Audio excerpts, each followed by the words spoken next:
Anyone who works overtime and is slow at their job is just incompetent and should be fired. After that, a problem arose. Who's in charge here? He got fired yesterday.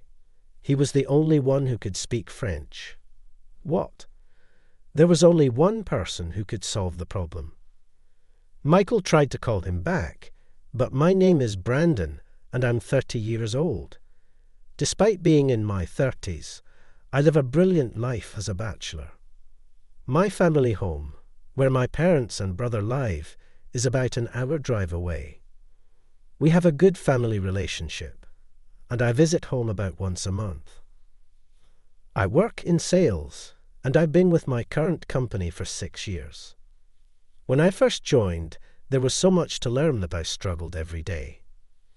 At one point, I was recognized for smoothly handling a client who only spoke French, and I became in charge of foreign clients. It seemed I was the only one in the office who could speak French at a native level, so naturally, my workload increased. Before I knew it, working overtime had become the norm for me. Although physically exhausting, I could keep going because my colleague Jason and others would help out, bring me snacks, and cheer me on. There's nothing I can do to help. I'm sorry you have to bear all this burden. Some coworkers apologized, showing concern for me. The workload was immense, but I felt blessed with good relationships. Knowing that my efforts were helping my colleagues gave me more motivation. In the end, I actually liked my job. One day, as usual, I was working overtime when my manager Michael came to me. "You're working late every day. Don't tell me you're doing it on purpose to increase your overtime pay," Michael said. He was a bit of an eccentric, and even his colleagues tended to keep their distance from him. "I wouldn't do that. It's just that I have so many calls to make that I can't finish during regular hours," I responded. "Do you know what that's called?" "Incompetence," he said, snorting in a condescending manner. "If I could, I'd love to go home on time and just relax," I explained. But my workload was double that of other employees. Additionally, some clients were in different time zones, and it would be rude not to call them during their daytime hours. So, working overtime was inevitable to manage my workload. "I'm sorry, but to avoid causing trouble to other employees' work, please let me continue a bit longer," I apologized politely. Michael left with a click of his tongue. I wondered what Michael was doing so late, but then remembered I was in the middle of work and resumed. The next day, thanks to me, the documents for today's presentation would be ready just in time. "Always grateful to you, Brandon," I heard. "I heard that the presentation you did the other day went well. Great job." Other employees would thank me like this every day. Just hearing words of thanks and praise made all the hard work feel worthwhile. "I'm honored to be of help," I responded. With such positive feedback, I was able to start my workday with great motivation. "Then you should leave on time once in a while. I know you have a lot of work, but remember that taking breaks is also part of the job," Jason advised.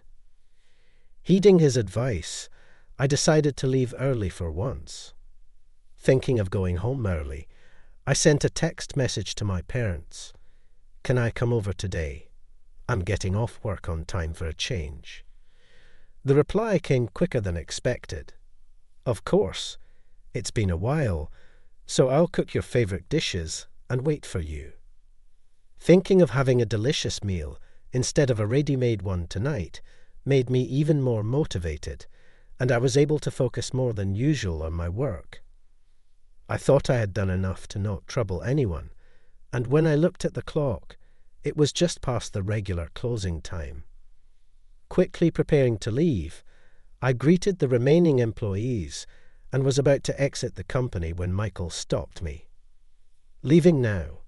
You always work late, don't you?" he said in his usual sarcastic tone. "Yes, I finished the minimum required tasks for today, so I'll be leaving now. I responded with a smile, not letting Michael's sarcasm bother me. However, Michael didn't seem amused. "Who said you could leave?" he said, and I heard the sound of papers falling. Michael had knocked all the documents off my desk. "Whoops, my bad," he said, grinning. "Seems like my hand slipped." Looking at Michael's face, it was obvious he did it on purpose. "Oopsie, I accidentally stepped on them," he continued, deliberately stepping on the fallen documents, and left with a loud, crude laugh. I was genuinely worried and quickly started picking up the papers. Employees who had witnessed the whole thing helped me, and we managed to gather all the documents, but it was clear they needed sorting as various papers were mixed up. "We'll handle this. Brandon, just go home, man." My colleagues concerned for me urged me to leave. But there were too many documents, and they would end up working overtime. "Thanks, but I'm fine." "I'll do it and go home. You all have other work, right?" I said with a smile. They insisted on helping, and thanks to them, we finished much faster than expected. However, when I checked the time, it was already 2 hours past the regular closing time, and I had several worried messages from my mom. I hadn't noticed because my phone was in my bag. I apologized as I messaged back. "Work suddenly got busy and it's late. I'll drop by on my next day off. I'm really sorry, especially after you prepared dinner." I sighed with regret as I messaged back. "It's okay, as long as you're safe. I was worried something had happened." "Come by any time," my mom replied. Reading my mom's reply, I felt a bit calmer and headed home. After the overtime incident, Michael seemed to have targeted me, and his childish harassment continued for a while. I was ordered to redo documents for being unclear, and was the only one not receiving company emails. His blatant harassment led to my colleagues often stepping in to help, but the mental strain and stress were gradually building up. With the additional workload and Michael's harassment, I often worked until the last train. Then one day, while working overtime alone, Michael came again. By now, Michael was a figure of caution for me, and I felt myself tense up. "What is it? What do you mean?" I asked, and Michael's usual condescending tone came through. "Do you even realize how incompetent you are, just scraping off overtime pay?" He said. "I apologize. I'll leave now," I said, starting to prepare to leave. "No, there's no need for you to come back," Michael said with a laugh. "What? Anyone who stays late and is slow at their job is just incompetent and shall be fired." Suddenly confronted with this, I stood there unable to grasp the meaning of Michael's words. "What do you mean?" I managed to speak, my voice strained, and Michael laughed as if pleased. "I mean incompetence is a nuisance. You don't have to come back, you're fired. Don't make me say it again." Michael left the company with a loud, unpleasant laugh. "I'm fired," I muttered to myself, left alone. After sitting dazed in the office for a while, I realized I had missed the last train and had to take a taxi home. As I looked out of the car window, I thought about the tasks I had to do tomorrow. I need to prepare the contract for ABC Corporation and the presentation documents too. I have to stay late tomorrow, so I can't miss the last train. Is it an occupational habit? Without realizing, I started organizing my tasks for the next day in my head. Then it hit me. "Oh, that's right. I got fired," I muttered, looking at the moon. The taxi driver asked me to repeat. "It's nothing," I replied with a forced smile and got out of the taxi at my house. I was so drained that I just collapsed onto my bed as soon as I got home. I was so mentally exhausted that, unusually, I woke up before my alarm clock went off.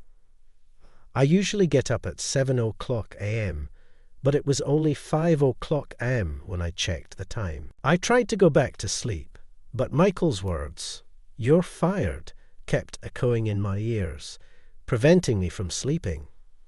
I knew I had to start looking for a new job, but it wasn't easy to just move on, so I just lay there under the covers. As time passed, how much time had passed? I realized my phone had been ringing continuously. I picked up the phone, and it was a colleague, but I didn't feel like answering. I gently placed the phone back down. It was past 10 o'clock a.m. when I checked the time. I hadn't noticed it was bright outside as the curtains were closed. I wondered what my colleagues thought about me being fired. Were they angry? Were some of them happy? Was I as incompetent as Michael had said? The incident had broken my spirit, and I could only think negatively. I have been so devoted to my job, more than I realized. Even when I was a newbie, running around to the point of nearly breaking down, I had never felt this low. Lost in my thoughts, I was startled by the sudden ringing of the doorbell. Who could it be? I slowly got up and peered through the door's peephole, and it was my father. I was momentarily surprised and hesitated to open the door. Then the doorbell rang again. With trembling hands, I slowly opened the door, and my father smiled upon seeing my face. What kind of face is that? At those words, tears started flowing, and before I knew it, they were streaming down my face. I'm coming in, saying that my father entered, holding a plastic bag. Seeing me in my wrinkled suit, he lifted the bag he was holding. "Want to eat? You probably haven't eaten anything, right?" So, my father knew. I felt so pathetic. He entered the room and opened the curtains immediately. Perhaps it was because I had been in a dark room for a while. The sunlight felt unusually bright, perhaps brighter than usual. The company called. They said you weren't answering your phone, so they contacted our home. What happened? I explained the whole situation to my father. He listened, nodding along as I spoke. "So, what do you want to do now?" asked my father. I was unable to gather my thoughts and could only hang my head. What should I do now? What should I be thinking? How should I act? Seeing me like this, my father began to speak. Don't deny yourself just because others do. What's important is not what you should do, but what you want to do. People's words can sometimes be sharper than a blade, right? But don't let such people mislead you about your own worth. Nobody can truly determine another person's value. You've done well. Stand tall and be proud. Hearing my father's words, I found myself crying again. My father patted my back reassuringly. "Let's have some food. It's your mom's cooking. If we don't eat, I'll get scolded by her." The thought made me chuckle a little. I had finally managed to smile. I ate the meal prepared by my mother with my father. Her cooking was as delicious as ever. I had lost my appetite since yesterday, but once I started eating, I was surprised at how hungry I actually was. Hunger doesn't let the mind focus. Forward for now. Just eat well and rest. Things will surely look up. I never thought that at this age I would be comforted by my father. Perhaps age doesn't matter in a family. If my father hadn't come, I would probably still be in bed, not eating, not moving, just spiraling in negative thoughts. Feeling full helped me start looking forward again. After finishing the meal, my father said, "You can always come back home." And then he left my place. Sitting on my bed after he left, I began to think about the future. Even if I was as incompetent as Michael said, I wasn't satisfied with how things ended. I don't demand recognition for my hard work, but I refuse to believe that everything, what I did was in vain. After all, it was Michael who announced my dismissal. What would Mr. Johnson think about this? It felt unsatisfying to just leave things as they were. Acknowledging Michael's actions, I wanted to retaliate, even if in a small way. While I was thinking, my phone rang again. Looking at the display, it was another colleague.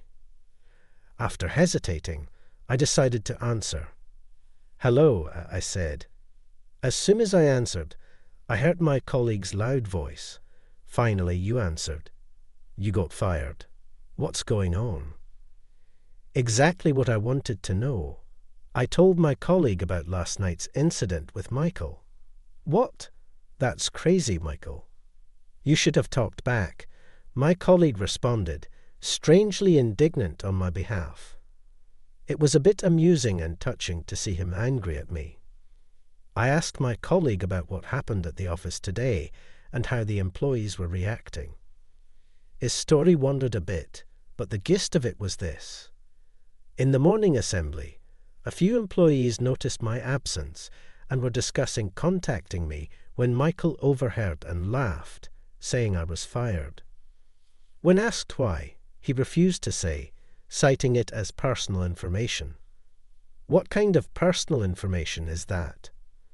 My colleagues and superiors, suspecting unfair dismissal due to Michael's involvement, planned to consult Mr. Johnson, but he was on a business trip. They decided to speak with Mr. Johnson as soon as he returned from his trip, but many were concerned about me and had tried calling. "I was about to go to your house if you didn't respond even by tomorrow," my colleague said. Hearing the story, I realized again how fortunate I was with my workplace relationships. "Thank you. I'm glad to hear it," I said. As I said this, my colleague panicked, misunderstanding my tone. "What's with that ominous remark? You're not thinking of doing something drastic, are you?" I couldn't help but laugh at his words. It's not funny. "Seriously, what are you going to do now?" "Right. What am I going to do regarding my dismissal?" I need to understand the company's stance, so talking to Mr. Johnson is essential. But I didn't want to let Michael have the last word. While thinking, something occurred to me. What's happening with my work? Yesterday, I left work without finishing my tasks. There were documents I was supposed to use. Today, I feel irresponsible, but I'm curious to know what happened. Well, actually, I wanted to talk to you about that too. The documents we were supposed to use today, you had mostly prepared them, right? My colleague asked. All that was left was a detailed part of the contract translation into French. Other employees were trying to complete it, but then Michael suddenly said, "I'll do it." Hearing this, I was surprised. Michael was known for pushing work onto others, but never doing it himself. So Michael ended up doing it. It was finished just in time, and we hastily sent it to the client by email. But remember that time when Michael did a translation, and it was a mess? We were also worried. Previously, Michael had claimed, "I can handle French," and prepared a contract in French, but it resulted in a complaint from the client. This was before I joined the team, so I hadn't seen it myself, but long-standing employees told me it was a big issue. And that worry became a reality. My colleague explained what happened today. It seems like something like this happened.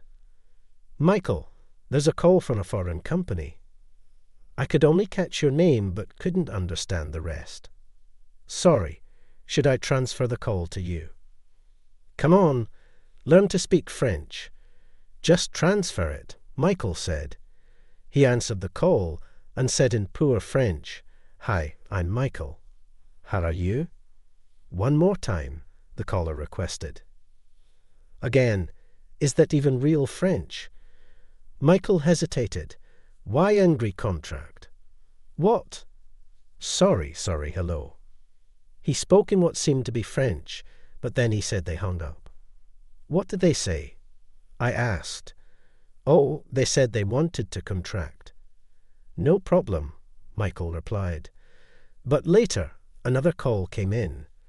The client was furious, saying the contract was so poorly done, it was unacceptable. That contract had been prepared by Michael, and French. My colleague interrupted. "Who's in charge of this?" "Get them to solve it." "He got fired yesterday. He was the only one who could speak French," my colleague explained. I sighed after hearing my colleague's explanation. I haven't seen the contents of the contract, but the fact that they're so upset is proof that it must have been pretty shoddy. And Michael's handling of it just made things worse.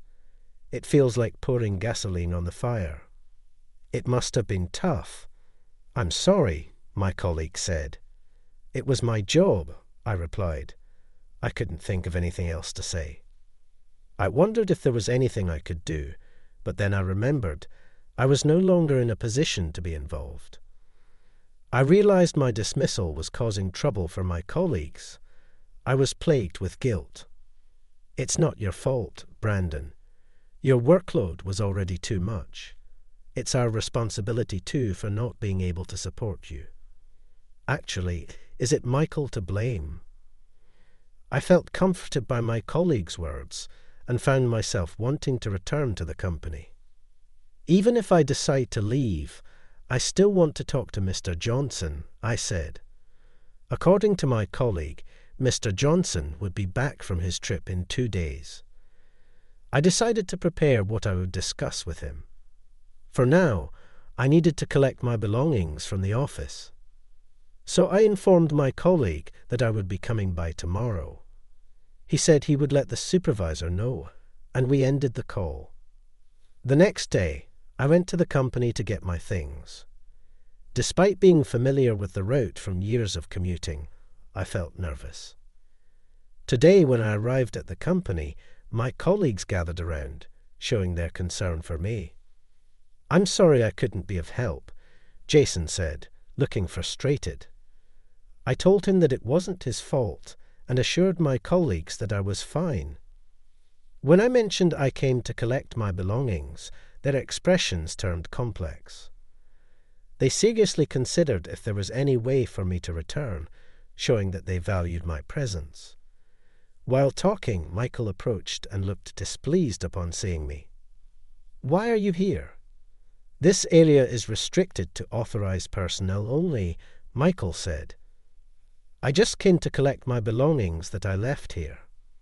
"I'll be leaving soon," I replied.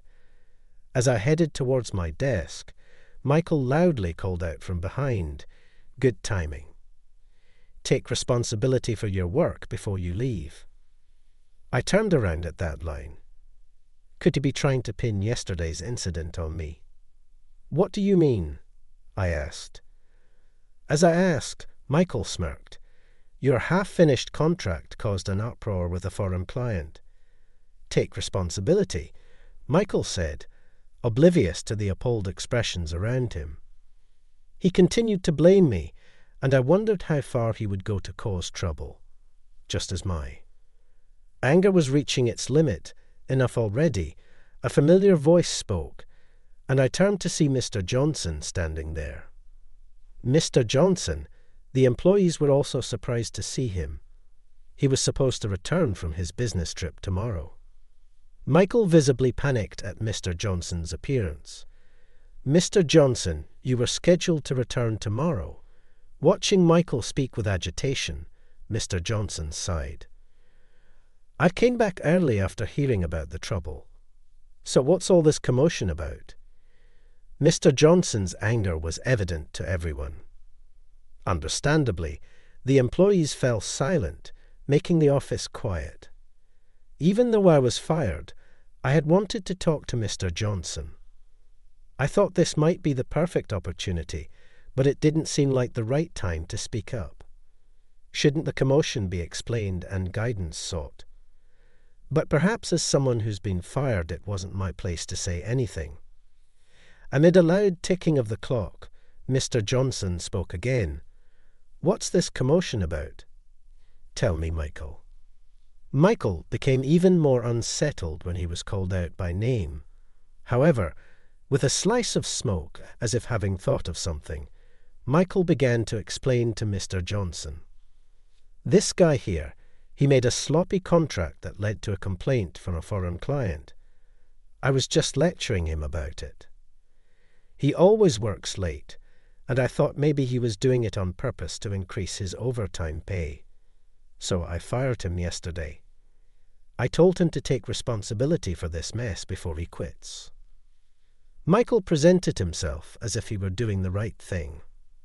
I felt a renewed contempt for him, realizing once again how self-centered he was. Although I didn't want to be attacked by Mr. Johnson, it might be an opportunity to explain my side. If he didn't believe me, it could be a valid reason for leaving. Just as I was about to take a gamble and speak up, Mr. Johnson intervened. "Is that so?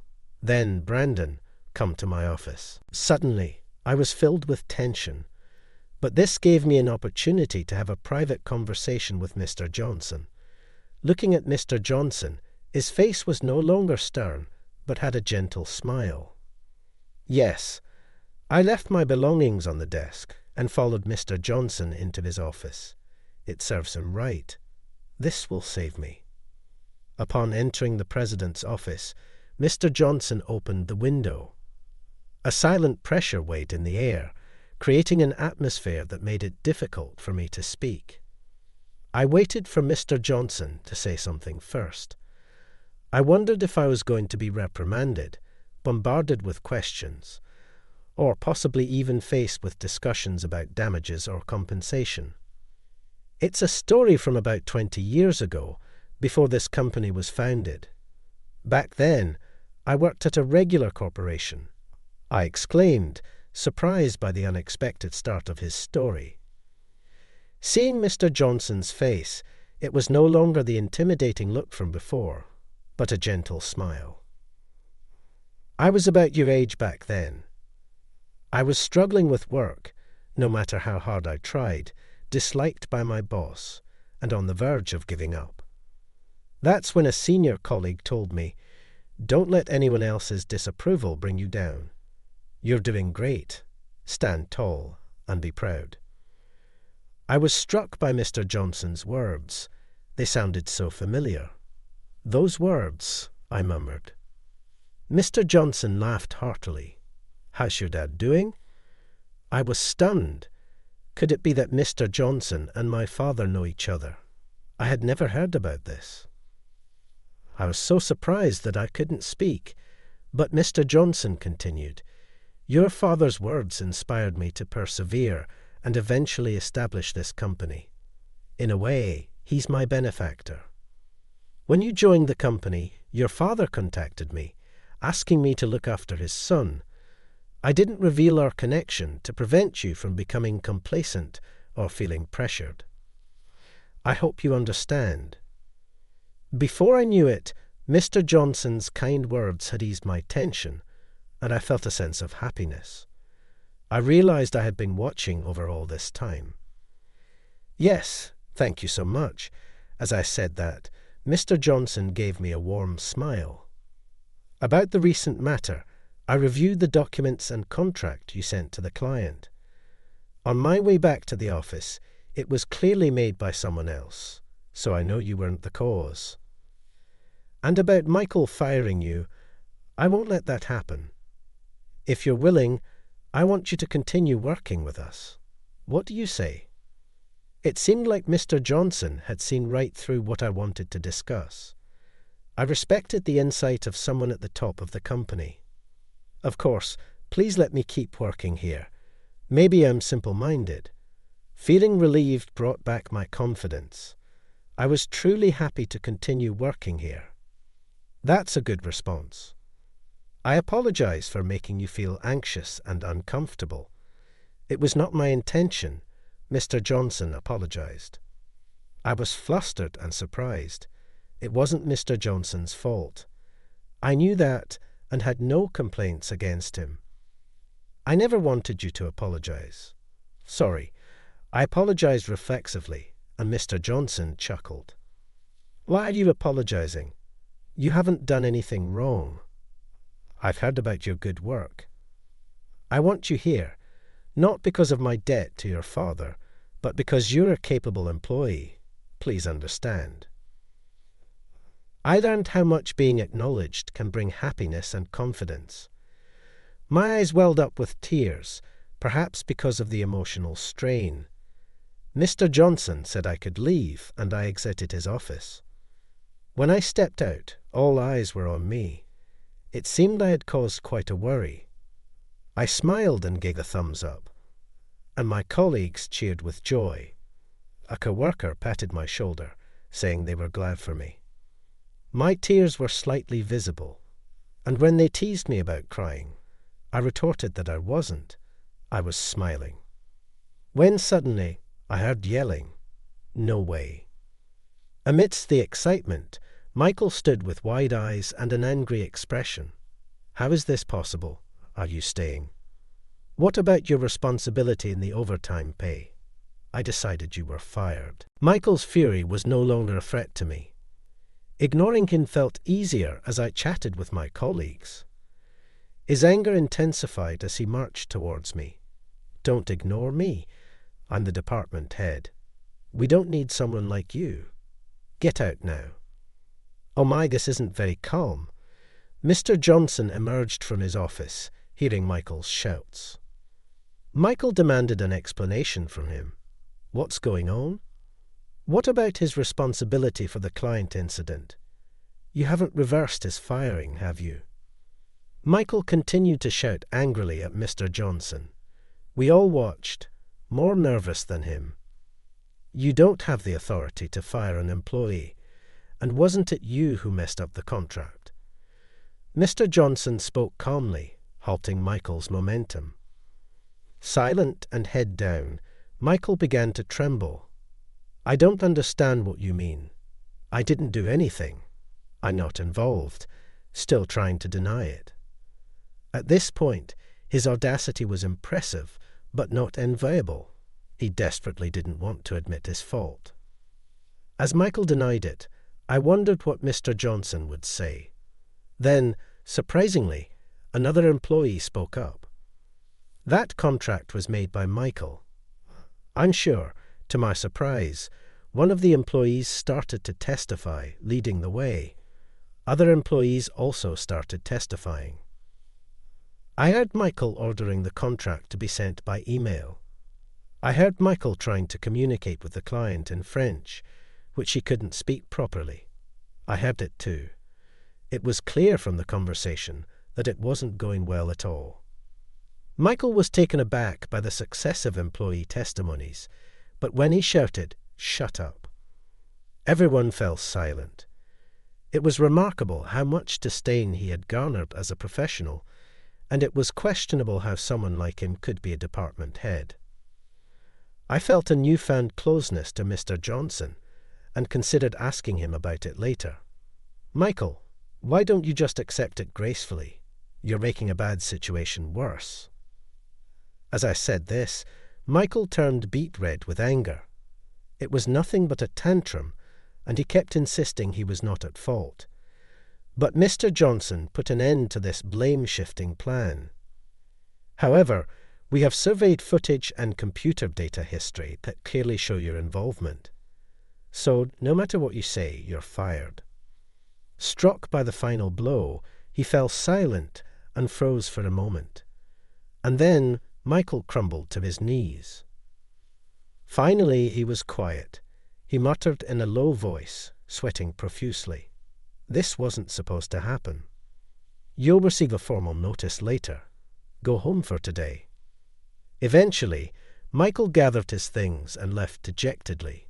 Thus, the matter was concluded. Afterwards, Michael was fired. It turned out Michael was a distant relative of Mr. Johnson, and Mr. Johnson had been asked to look after him because Michael couldn't hold down a job. Michael had been taking credit for others' work and got promoted to department head. Mr. Johnson admitted it was his responsibility for not seeing through it and expressed his need for self-reflection. Losing his job, Michael entered a self-destructive phase and resorted to gambling. Soon, he couldn't pay his rent and was evicted.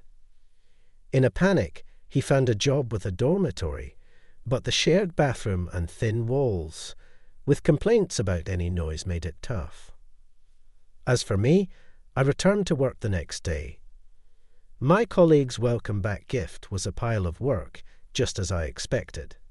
But now, I am happy to be busy again. When I was getting into the swing of things, Mr. Johnson came by and limited my overtime to 3 days a week. When I asked why, it seemed that my father had expressed concern, asking, "Aren't you making him work too much overtime?"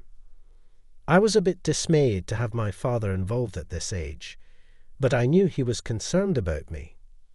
With reduced overtime, I started visiting my parents more often. My mother and brother, worried about the recent events, treated me as if nothing had happened, which I greatly appreciated. Later, I learned that my mother was childhood friends with Mr. Johnson. She had wanted to complain to him about the overtime in the recent incident, but my father had calmed her down. My brother had been fired up about taking action against Michael, but again, my father had intervened. This whole situation made me realize how many people were on my side, making me feel fortunate, though maybe a bit overprotective.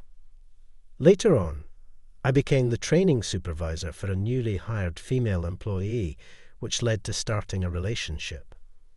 Another important person was added to my life. I now want to be someone who protects others, and that's how I'm living my life.